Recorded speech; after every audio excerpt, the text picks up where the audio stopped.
So let's say Stone is doing a lat pull down, and he's doing a god-awful one.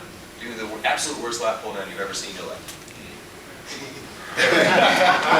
Alright, let's say you've actually read a blog or a magazine, you're like, oh, that's a bad thing, I shouldn't do that. Do what your version of a good, bad lat pull down would be. Good, bad, lat. Yeah. Both your stuff. So really rolling back into it, right? So everyone knows that in order to get your lats to work properly, you have to do a light spinal extension. So he's taking it to the extreme. Instead of doing a spinal extension, he's doing a hip extension. Because he's got that Mr. Burns posture. He's an accountant who works 50, 60 hours a week and is stressed out to the max. So for him to do spinal extension, just isn't going to work.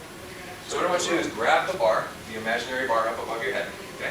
So before we even start, we got to get him into the right spot. So first thing is, the neck is going to influence the shoulder, which is going to influence the thoracic spine, correct? So if the thoracic spine is flexed, we're going to have people with an anterior head posture. The shoulder's going to be protracted like this. We're not going to be able to get anywhere. First step, don't mind me, pull your head back. No, right there. Good. So it's like sliding the chin back. As soon as he did that, what happened to his shoulders? He went from that internal rotated, boom, into external rotated because of how the neck holds the shoulders up. From there, what I want you to do is just very light, mid-thoracic. Lift your collarbone up right there. Good. That's all we got to do. We just got to move a little bit. Hang out there, and I want you to feel muscles flex all the way down to your tailbone. So I was just running my fingers on the line of where his lats are. Okay? Hands like you're grabbing a bar. Now I want you to lean just a little bit so we get light lumbar extension, light thoracic extension. The chin is in neutral position here. He's got external rotation on his shoulders. His lats are tuned up harder than violin strings right now. Just ready to sing a melody of happiness when he pulls that bar down. And now I want you to bring the bar to your collarbone.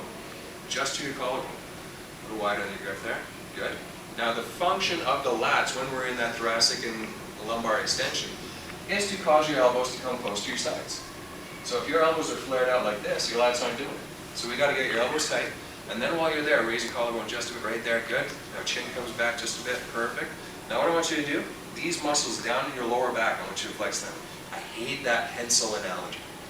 Squeeze the pencil.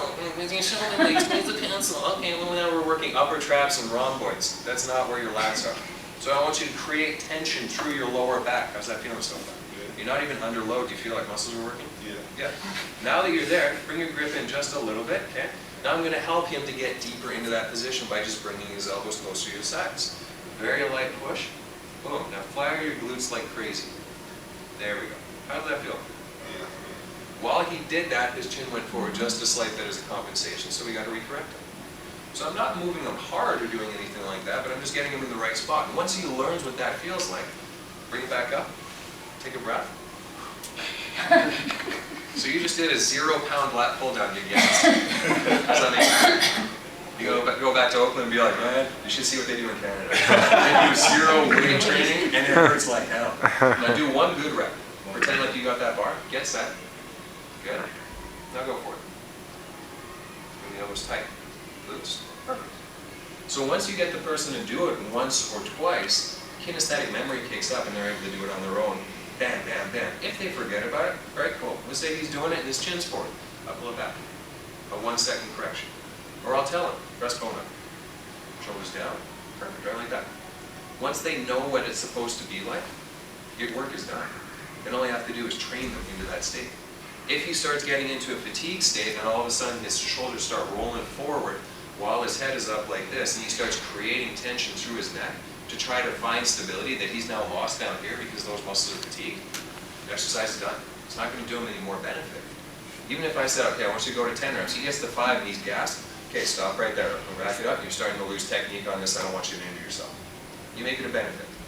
So you know what, you're working really hard. Those first 5 reps, perfect, exactly what I wanted to see. You started breaking technique, I didn't want to see that, let's stop right there, let's get you doing something else.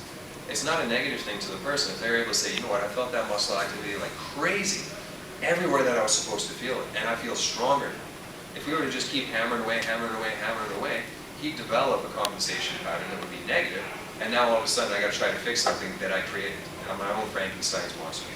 Okay, have a seat, thanks.